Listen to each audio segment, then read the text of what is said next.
Hello, and welcome to Season 7, Episode 8 of the Virtual Coffee Podcast. I'm Bekah, and this is a podcast that features members of the Virtual Coffee community. Virtual Coffee is an intimate group of developers at all stages of their coding journey, and they're here on this podcast sharing their stories, what they've learned. And we're here to share it with you. Here with me today is my co-host, Dan. What up, Beck? How's it going? It is going wonderfully. How's it going with you? It's going great. Thanks for asking. You're welcome. I ask all the time. Yeah. Never fails. We had another great episode for y'all today. We have Ramón joining us. Ramón is a developer advocate and dev ed enthusiast. And we had a really great conversation with him. He, in his career, has made a point of helping other people learn how to code. Seems like his main happy place, right? And he has spent a lot of time doing it, and so has a lot of thoughts on the whole process, how to be a better learner, how to be a better teacher, a lot of things. I had a really fun time talking to Ramón. I really love how empathetic he is in his approach and thoughtful. And he spends a lot of time really reflecting on the process and his awareness of other people and where they're at. And I think that's one of those things that I don't see enough people have that sort of self-awareness when they're teaching. And so it's really great to see and to talk about what that process looks like and how we can better support each other as we learn and grow together. Yeah, I totally agree. It's a great point. And when you were talking about that, it made me think about some of our other recent guests. And I think there is a common through line of some of the virtual coffee people that have been around for a while and that are more experienced in their career, right? And of that empathy, right? Ryan, one of our guests, a few weeks ago, was talking about that a lot too, right? And I think that's one of the things that sets some people apart from others is that conscious empathy, approaching everything, and of course. I mean, we all know it can help your relationships and everything like that. But keeping it in mind when you're learning, when you're teaching, when you're working together, it's all I don't know. It's such an important and I feel like undervalued and under I don't know what's that under not talked about enough. I don't know whatever the word that starts with under that means not talked about enough. But you know what I mean? Like it's one of those things that I feel like we try to talk about it a lot at Virtual Coffee, and but it doesn't. I don't see it come up that often outside of Virtual Coffee, and hopefully we can try to change that a little bit. Yeah, I like that what you just said about conscious empathy, because I think that I actually had this conversation on Twitter recently where I told somebody like, empathy is a skill, right? You're not just born super empathetic or super not empathetic. Like maybe you are, but it's something that you can actively work on to get better at. And I think that idea of being conscious and having conscious of it and having those conversations, that helps you to grow in that skill and to understand how you can get better at that. And that's definitely something that is a common theme on the podcast and the stuff that we do at Virtual Coffee. Yeah.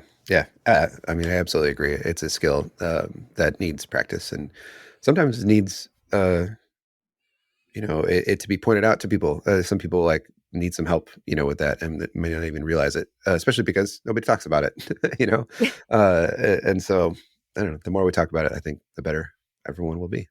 Absolutely. And we start every episode of the podcast like we start every Virtual Coffee. We introduce ourselves with our name, where we're from, what we do, and a random check-in question. We hope you enjoy this episode.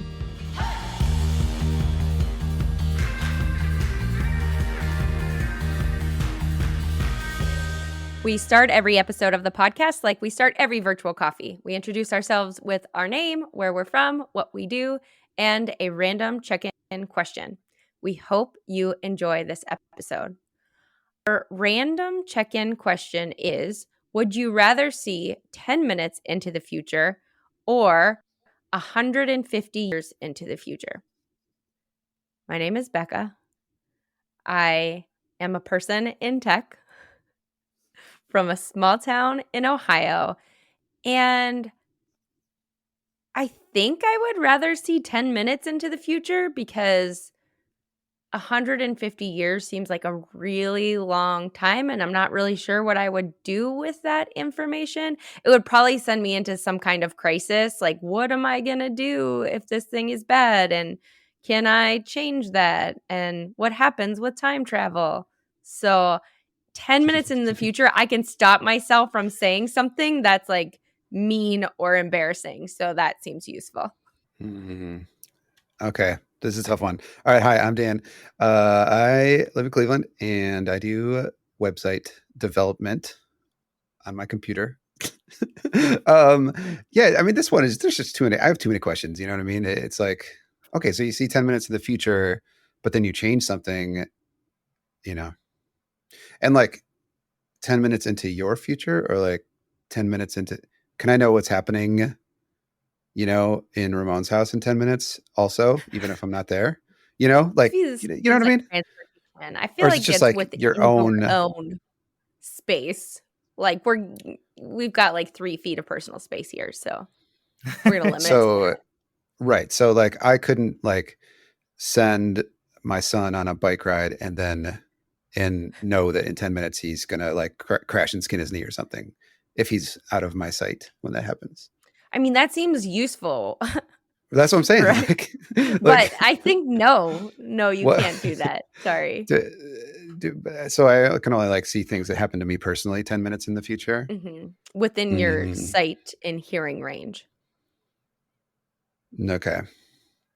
What about okay? But then if you change something, see, this is just like there's no way you're not ending up in just like a paradox and just Okay, like Dan, then just see dying, mentally 150 years dying. into the future. 150 years in the future, okay, but I mean the same question. It's just the paradox. The stuff will happen like slower because the feedback loop is slower, right? But like, so the the thing that pops into my brain is like, okay, well, I can see that, X company, Apple, whatever, the new Apple is like a huge company. And so buy stocks.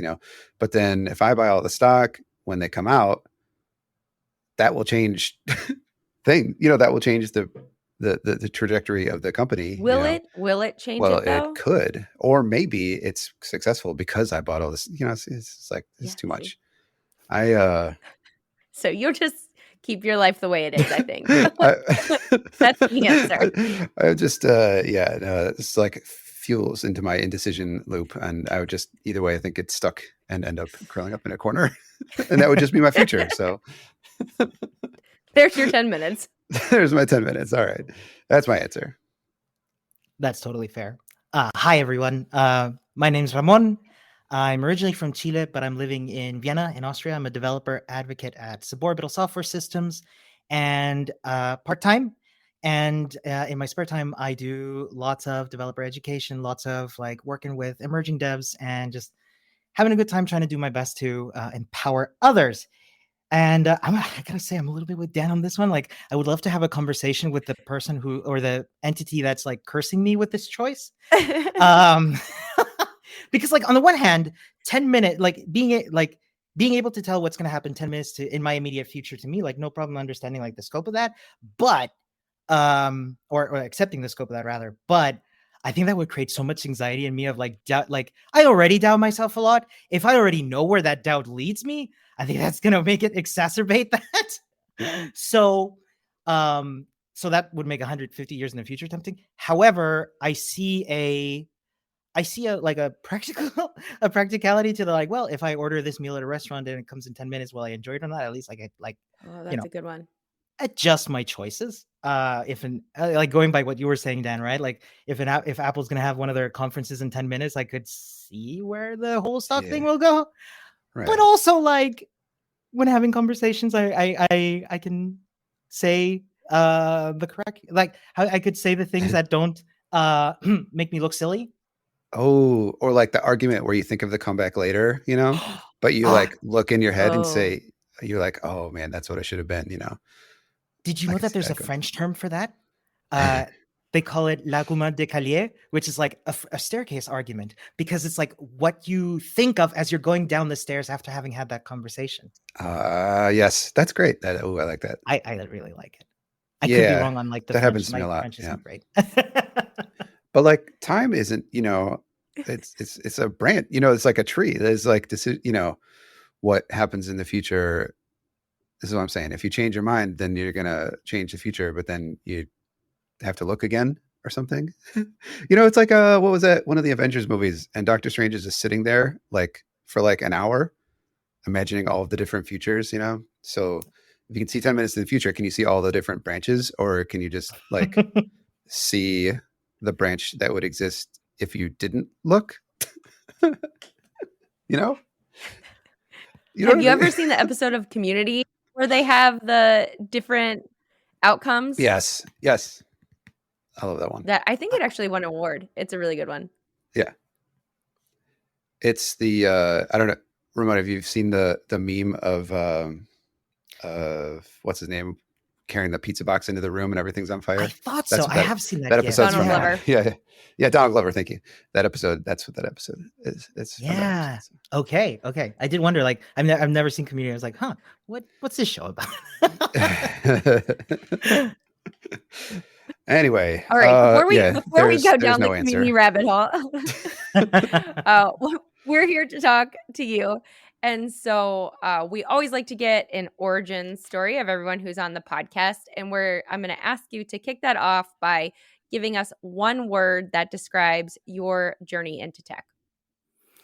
Thank you. I will admit I have come prepared because these kinds of questions send me spiraling. So the one I settled on was curious.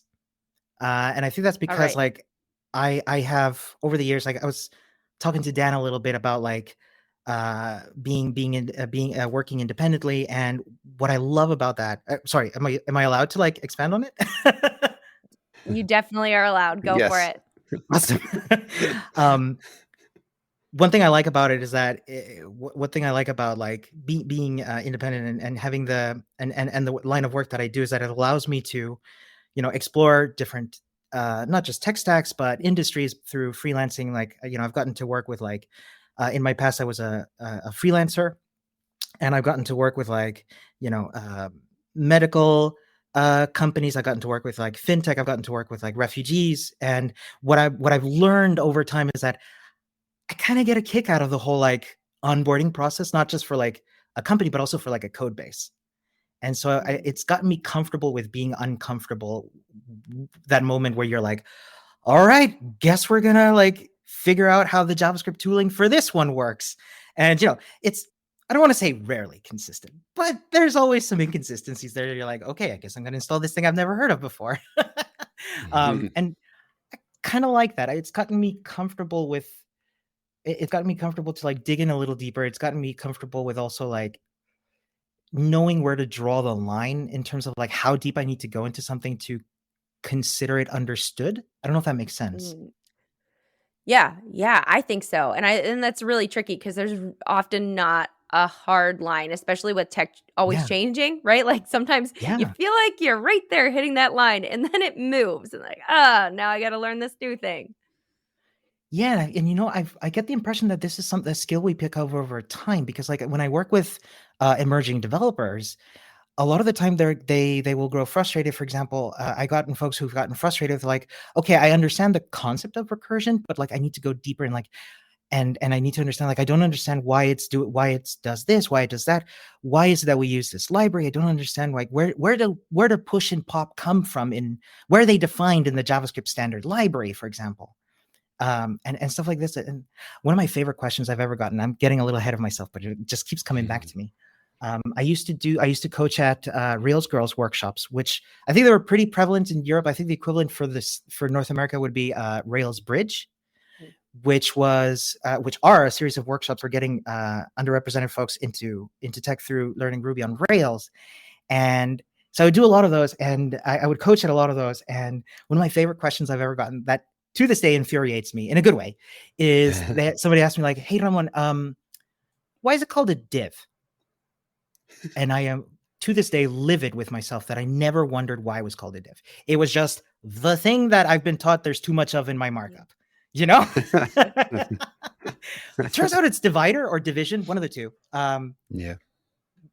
But the point is that I never wondered this. So that what it what I'm trying to strive for is more of that curiosity. It's like questioning things. That's how we Mm. get those advancements in not just tech, but in like communities, industries, and how we live as people.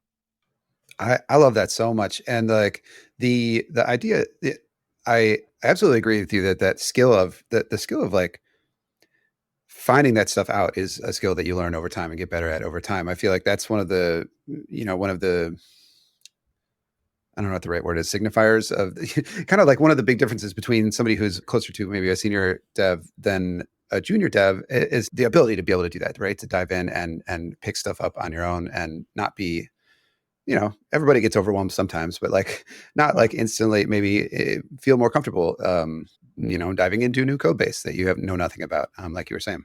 But the curiosity is, I don't know if you can teach that, right? And that's one of those things that even with somebody who's brand new to development, you can kind of see that.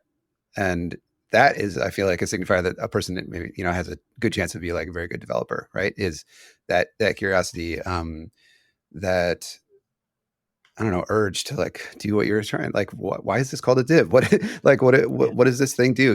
Like, as opposed to, and sometimes you have to just accept that somebody is saying, okay, use push and move on, because we're not like trying to learn about push right now. Like use this array thing because but eventually, like, you're gonna go back and kind of dig into it.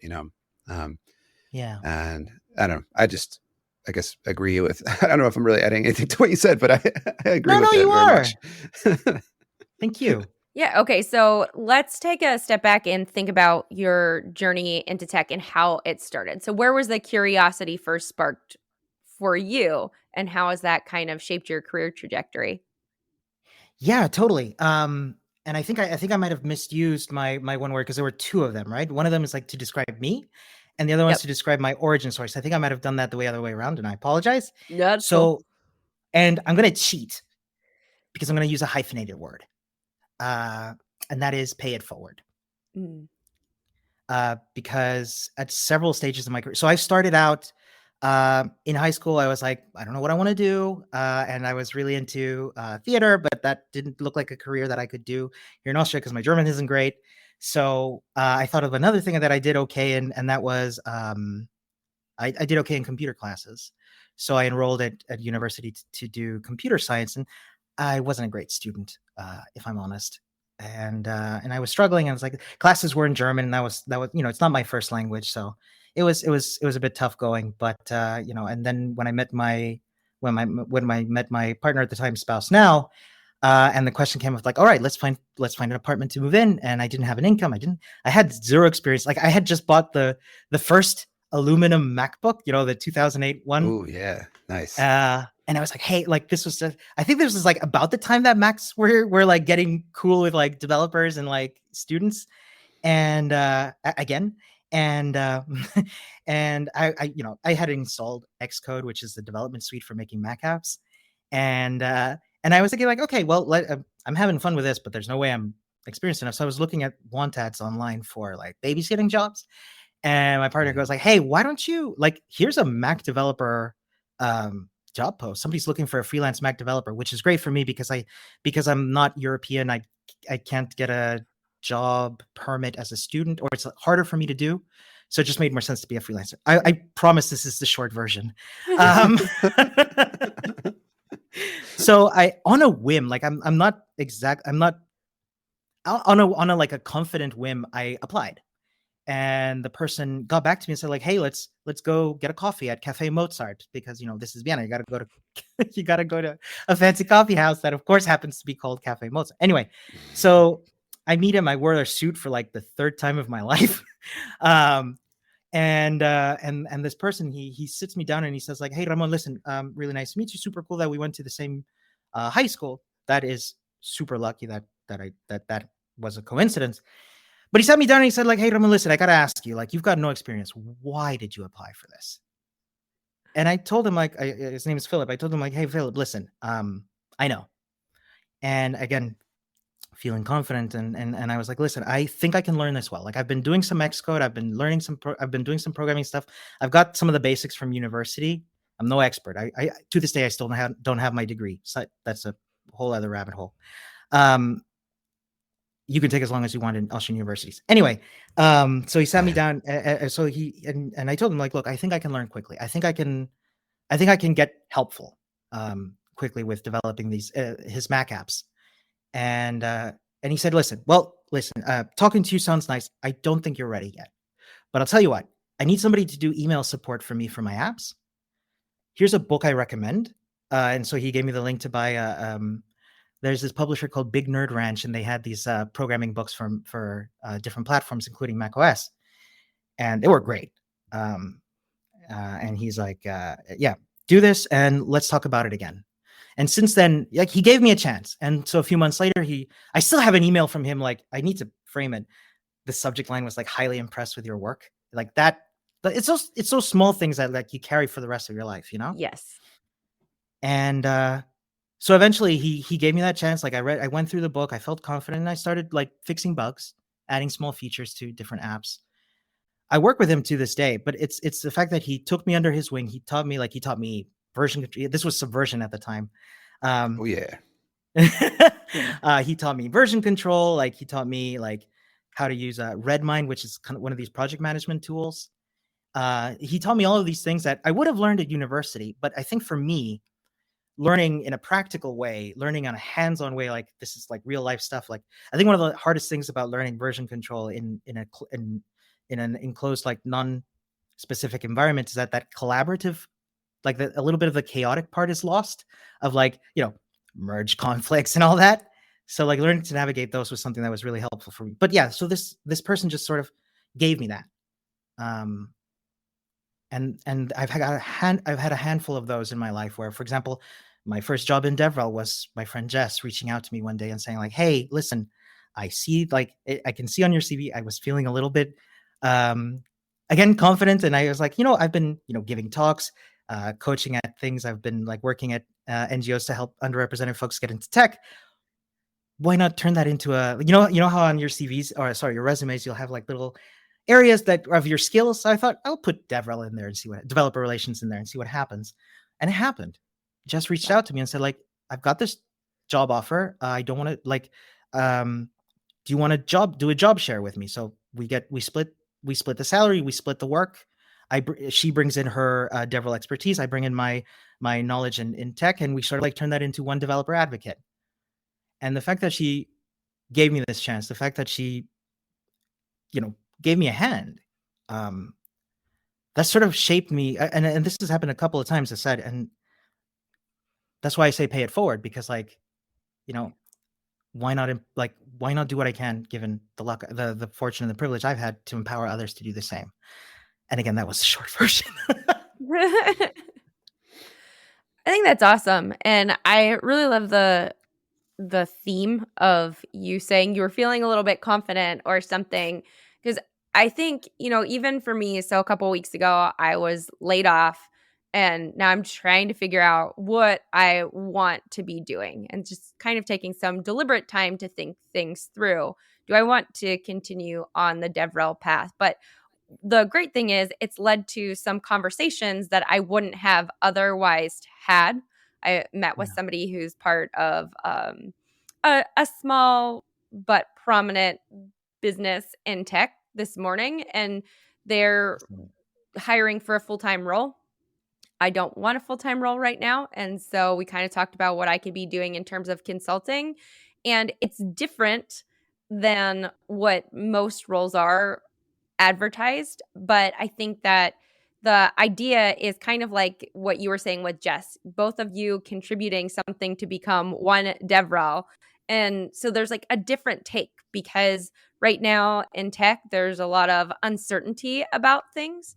And so like maybe finding that position where you can still be helpful in an environment or in a company is a way to get your foot in the door and see whether or not this is a good company to be working for, or to gain some of that experience. Because we also see a lot of folks who are not finding jobs right now and trying to figure out like how do you stand out in what you're applying for when you're doing so much applying. And I think that, you even just putting DevRel on your your CV or your resume is one way to do that, right? You're like taking a step in the right direction, and you're doing things that you might be nervous about, or reaching out to people even though you might be a little bit nervous about it. I YOLO'd a DM 2 days ago, and I've got a meeting on Friday with someone I've never met. Yeah, and somebody said like, "Oh, you have to teach me how to do that." Like, I don't know. I wait for that exact second where I have like a little bit of confidence. Yeah. And then I make sure I do it right then, because if I start thinking about it, I'm not going to do it. I feel you big time, and I think it's something that's been dawning on me over the last year or so. It is those moments where you feel like, because as you well put it, it's I think it's standing out, and I think beyond that, it's also sort of. A few years ago I read the book, what is it? How to Make Friends and Influence People by Dale Carnegie. Yeah. Dale Carnegie, And right. I think I got it. Yeah, something like that. How to Yeah, Win Friends. yeah, And that's it. yeah. And one thing that I really took away from that book was the fact that just like you love helping people, so do most of the people that you reach out to will love helping you. And that was a tough pill to swallow. Because I hate asking. No, it's not that I hate it. I'm bad at asking for help. Yeah. But it's those moments where you just assert what it is that you want, what it is that you need.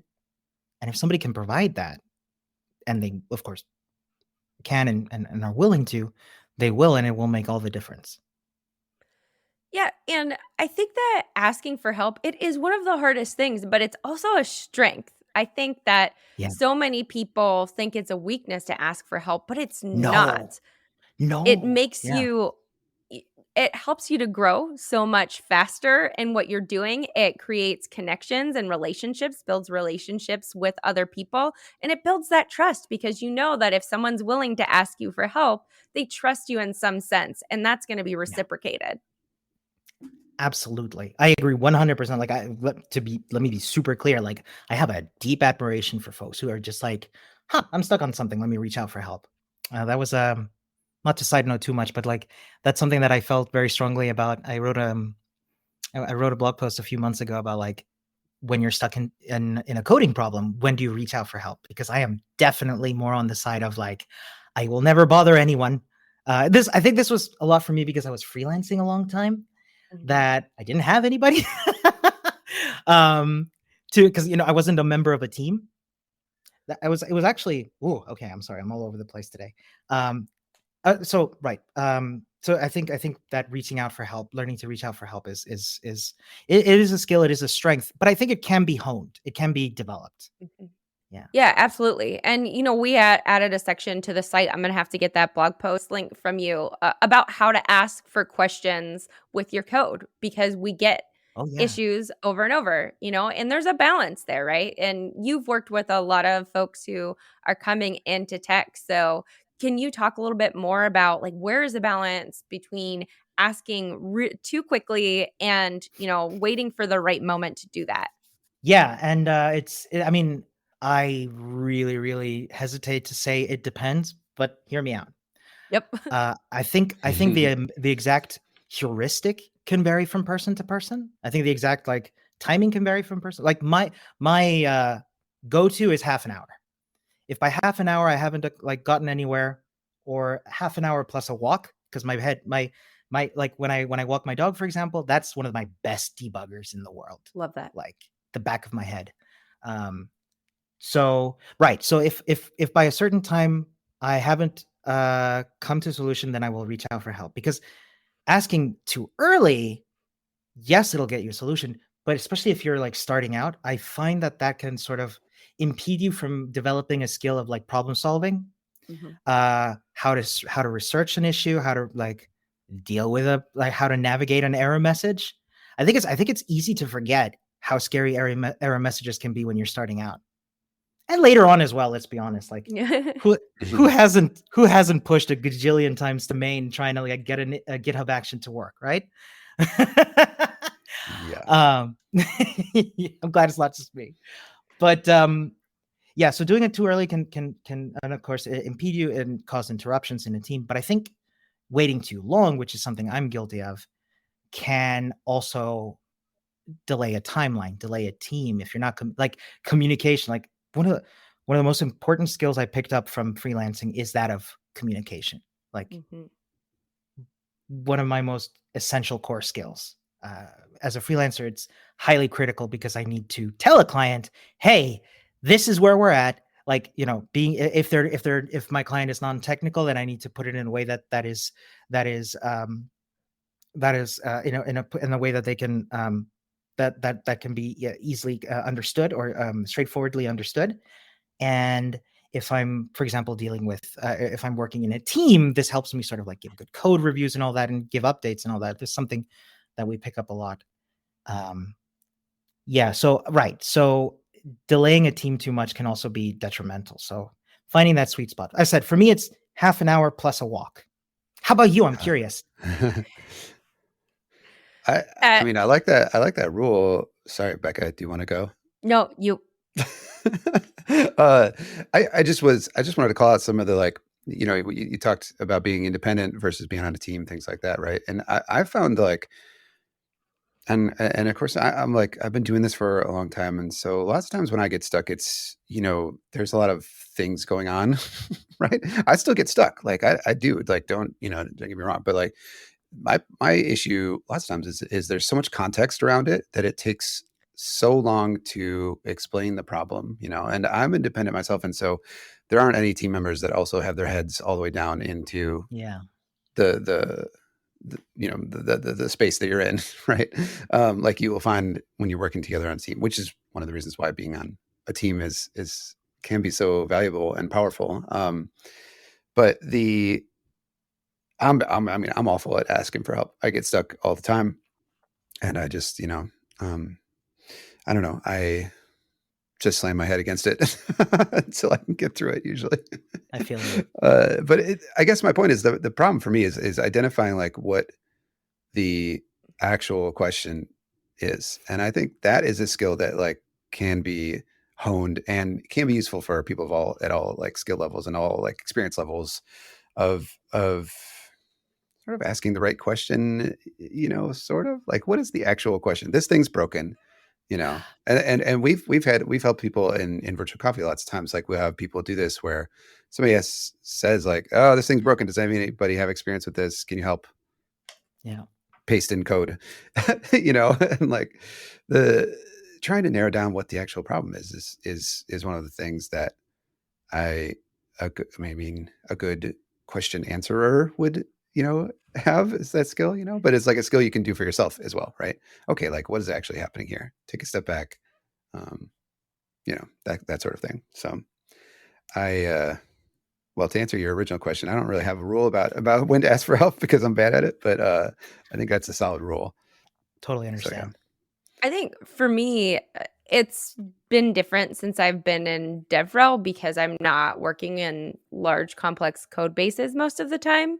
And so it's developing code for open source projects or for a blog post or something. So it makes it a little bit simpler to maybe debug or figure things out. But I have a couple of things. Like I've been using ChatGPT a lot in my work. And so being able to ask questions there, like, can you explain to me what's going on in this function and if there's a better way for this thing to be done, um, often leads me down that path of asking more specific questions about things. So I feel like that if you don't have someone to ask questions to and you're learning how to code, using tools like that can be really useful for helping you understand like what are the questions that you should be asking. And it doesn't necessarily have to be about code. Like we're homeschooling my 13-year-old now, and his ability to ask questions and then to dig further into topics is a really useful way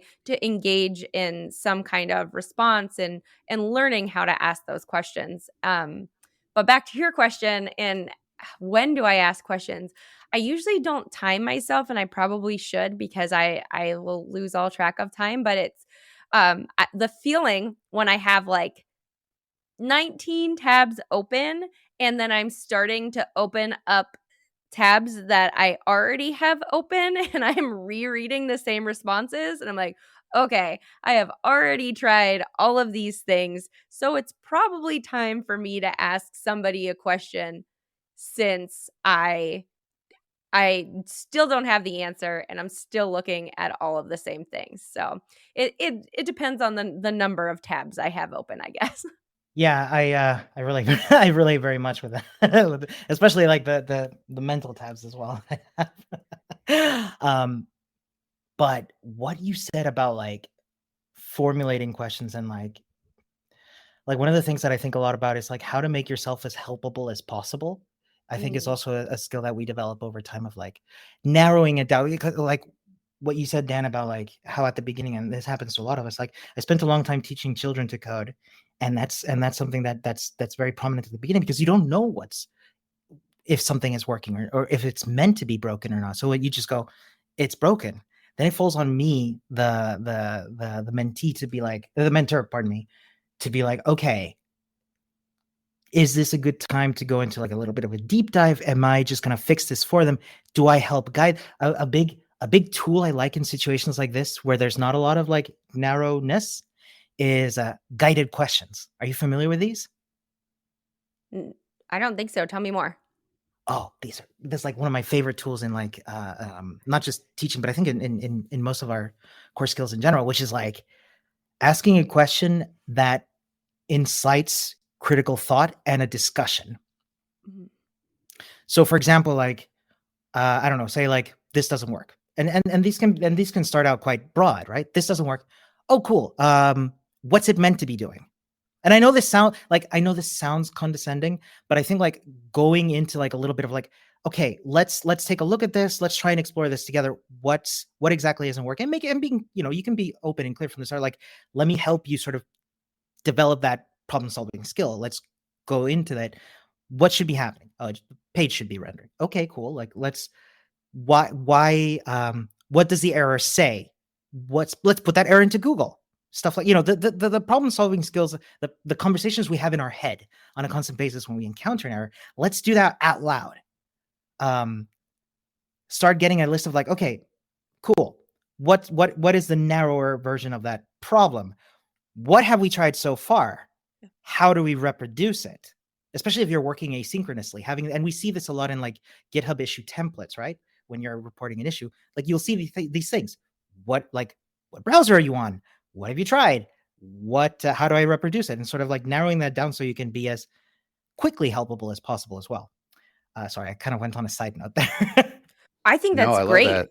Yeah, and you'll find a lot of that in our guide that Bekah mentioned too on Virtual Coffee, because we have that help and pairing channel in Virtual Coffee, and we have people asking questions all the time, and That's awesome. they're all it's all the same, not the same stuff, but it's like a lot of people in the same situation where they're stuck on something, and you we do. I mean, I think a lot of people will help people try to ask better questions too, because it can help so much, Totally.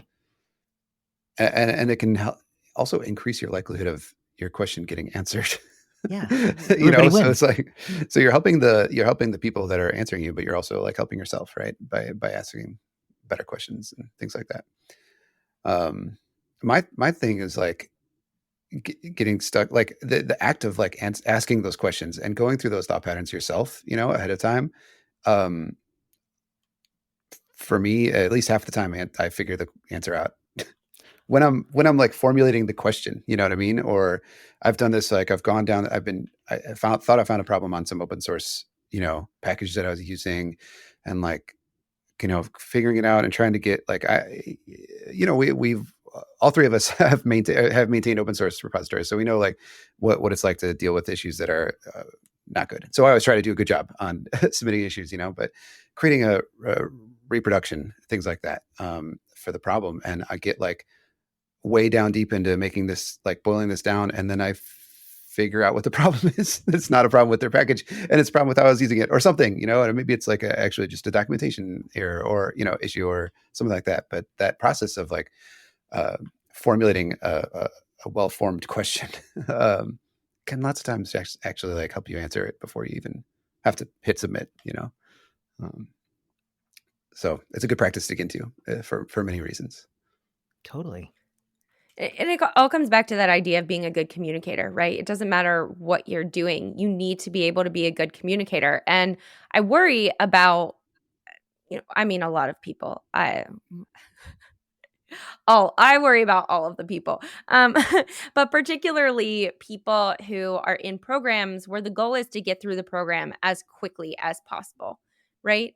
Because you often don't have time to ask those questions, or you think it's about memorization. And, even my kids who are in US schools, they have Iowa tests coming up, and they're like, oh, we hate Iowa tests. I'm like, it doesn't matter. You can do really terrible on these standardized tests, and it does not make a difference. You have to go through it as part of school, but they get really nervous. And what is it doing? It's basically measuring a lot of the stuff that you've memorized. There's not a lot about understanding the thought process that goes into these things, which I find is way more valuable. Like, how did you get to that answer? What could you have done to find the right answer? And so there's this focus on, let's memorize these things so we can get out, get done, and we can apply them in a job. And really, that's not the most valuable part of being a developer. The most valuable part is being able to communicate and to be curious, you were talking about earlier, because tech is always changing. If you want to memorize everything, all the documentation for one technology, go for it. But in a year, it's going to be different. That hits a really, really big light bulb for me, which is like being able to I mean, first of all, that whole like memorization, how tough it is to communicate to folks that they don't have to memorize things. Yeah. To understand, like, and I understand why, like, it's not impossible to see why folks are led to believe that, because so much of, like, especially like when we're talking about like emerging devs and like finding that first job is hard. I'm not going to sit here and say like it gets like exponentially easier, but getting the first job is probably the toughest one, because you don't have that experience, like you don't have that how do I put this up, not professional experience, but like paid experience to back that up. And so like a lot of that involves like I've seen folks come to me and say like, Ramon, do you really have to like be able to write an Express.js app from scratch? And I'm like, I don't even know if I'm npm installing Express or Express.js or Express-JS. I don't know. And one thing I've learned is that, I'm not a fighter per se, but I have come to the conclusion that what I can do is demonstrate that you don't have to. And so like my friend Jess and I, we run some boot camps some free boot camps to help folks get started in web development or in JavaScript.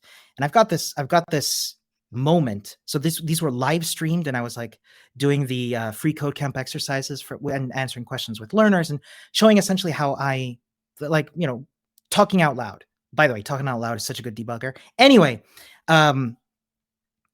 and so I was doing one of these, and if you've done free code camps JavaScript certification, you might remember the record collection exercise, because it is manipulating a complex JavaScript object. I'm talking like 3 levels deep with arrays and objects inside it.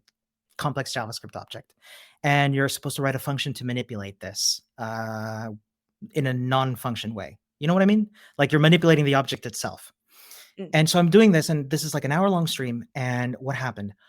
I couldn't get it working. Like I was stuck. I was massively stuck. And I was doing I'm supposed to do like a bunch of these, and I have never in my life felt worse. I felt like I was failing. Like I was trying not to look at the chat, but the chat's like, oh my goodness, what is he doing?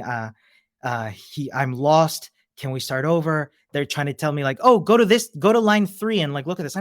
I'm so nervous. I'm like, I don't even know what the number 3 is. Please. Like, And I did manage to eventually figure it out, and I fixed it, and like we fell a little bit behind. I had to give some extra homework. But after I finished that stream, I got to tell you, I was feeling lousy. Because I was like, I couldn't demonstrate. I couldn't.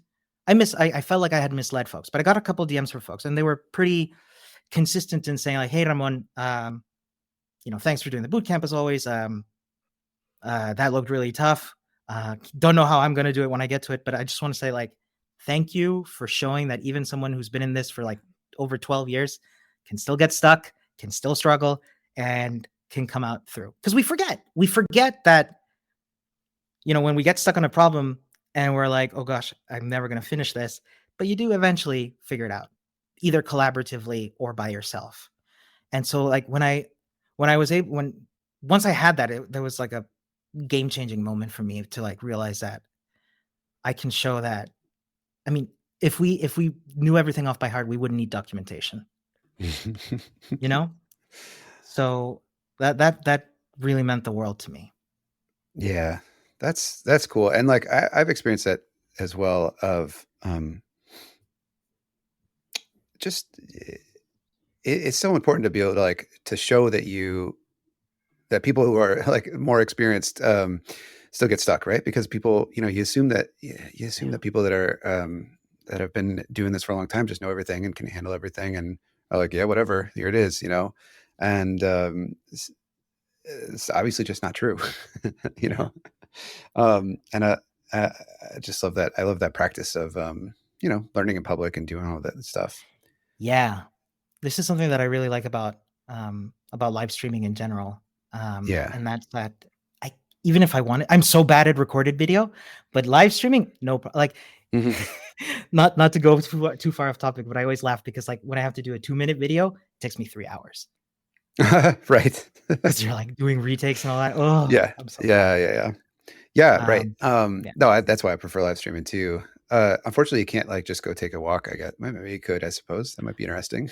I mean, the whole point is that it's an open format where you're just like, hey, you know what, folks? You know how a lot of streamers, especially if they're like playing games for like 6 hours or something, they'll just be like, they'll put up a BRB, a be right back overlay, and just like go get some water or something, or go walk their dog. Yeah. And sometimes part of that to your chat, people who are watching can help you navigate that experience, right? Like they might have some ideas. And that's one of the things I love too, because there's also often horizontal mentorship that's happening in those scenarios where somebody who might just be starting out knows the next question to ask, something that you've forgotten or something that you wouldn't have thought of. And so then everybody can kind of participate and you can all support each other. Totally. I do find it difficult personally to like when live streaming and when you're in that position where you're just kind of stuck and trying to figure things out. I don't know. This is like an experience like very specific to live streaming, right? But I have a hard time like getting my brain to, if I'm really trying to figure something out, but then like people are talking and I'm trying to read their comments and see what they're like, understand what they're saying while my brain is still churning on whatever the thing is that I'm stuck on. I've definitely been in that boat where I just like you said, like, yeah, I don't even know what numbers are anymore. Like I'm so stuck right now. But I think that's that's kind of specific to live streaming. It's part of the experience, right? And I think that even whether you're live streaming and you get distracted by the chat, or I'm at my desk and I get distracted by a snack or something, like there's always something that can take us outside of that process. And I think that's often an indication of like, okay, take a step back, take a reset. And you can do that at any time. But in live streaming, it can be helpful to have somebody else around who can be the navigator for the chat if you feel like, okay, that's something that I get distracted by. And it's all to say that there's lots of different ways of doing things, of communicating, of debugging, of learning and growing, and finding the right thing that works for you is a really important part of the process. Absolutely. And I find that this is why, like, before I started live streaming, like, I'm a big believer in you don't have to do things just because everybody's doing them. So, if you try out live streaming and you find it's not for you, but you still want to try this sort of like learning in public kind of thing, like one thing that I was doing prior to the pandemic a lot, and a little bit during the pandemic as well, was what I call a study group. But what my friend Jonash taught me eventually is formerly called a community of practice, which I like that term. And what it is sort of a meetup. I think in some places you'll see them called like Coffee and Code. They've got different names. Like I used to go to one for Rust called Rust and Learn. and that was online based in Berlin. And really, what it really was is just like you meet up with some people and you just code on whatever. You can collab if you want, but you're just like around each other coding on stuff or like working on a side project or, doing whatever. And when you need some help or if you want to like show off something, you'd be like, hold up, let me get on the projector for a second and show y'all let me show y'all what I'm working on. And what I and I think for me, it really emphasizes that collaborative aspect of learning. What you were talking about earlier, Bekah, about like horizontal mentorship. Like I'm a big believer that the distinction I make between teaching and mentorship is that a lot of the time, don't want to generalize, teaching when teaching, I feel like knowledge mostly flows in one direction, teacher to students, whereas with mentorship, it tends to be a lot muddier than that. And it can go both ways. It can go in other way, like you said, horizontally, like you said, Bekah, and that's something that I find really invigorating. Yeah, I really love that. And I think that that's kind of a good way to conclude our episode today, because so much of what we talked about stems on that idea of being curious, having those conversations, being a good communicator. And I really love the idea that you mentioned before of how to, wait, I wrote it down. How to make yourself as helpable as possible, which I might just steal for the title of this episode, because that's key, right? That's essentially a huge part of this journey. I agree. And I find that not to diverge too much from that, because I know we're wrapping up, but I being on the receiving end of that, how important listening is. Yes. And I mean listening strategically. For example, one of the things I always emphasize when I'm working with somebody, and let's say they're showing me a solution that, and they want to make sure that it's okay with me, or that it's good to merge, and they're explaining the solution to me, and I don't agree with it one bit, and I'm like, no, in my head, I'm screaming like, no, we need to rewrite this. We need to use a functional solution or something. How important it is to let that all be sounded out. Like said out loud by the mentee, and just be like showing and explaining the solution to me. Because a couple of things might happen. And this is something that I really love, which is either by being a proverbial rubber duck, like rubber duck programming, where you explain something to an inanimate object, by being a proverbial rubber duck to the mentee, they might, by explaining it, be like, oh, hold on. Now that I say it out loud, this isn't that great a solution. How about we try this? And I was like, sure, let's try it. And they did all of that by themselves. And I think that's so empowering. Or I might realize that I was wrong, because I'm human. I make mistakes. Maybe their solution is just absolutely fine. And just because it's not the way I would have done it, doesn't mean it's wrong. It's just different, and it still fits the code base. Or it incites a conversation. Yeah. Sorry. Didn't want to take us too far off topic. No, I think that's great. And I've had that experience too, of trying to help somebody through it and being like, this is wrong. This is like in my head, this is totally wrong. No, don't do this. And then talking through it, I end up coming around to their point of view, so that like listening is such an important skill. And it's worth talking through all that stuff. That's for anybody. That's for mentors or anybody, even if you're on the same thing and doing a pull request on somebody, or a peer review on somebody else's work. Just keeping that like open mind and then like trying to listen to what they, as opposed, instead of interjecting your own opinion and thoughts on top right away, try to understand what their thought process was first, because sometimes there's going to be stuff you're going to miss that you didn't think of, and I don't know, it's very valuable. So I agree wholeheartedly with that advice.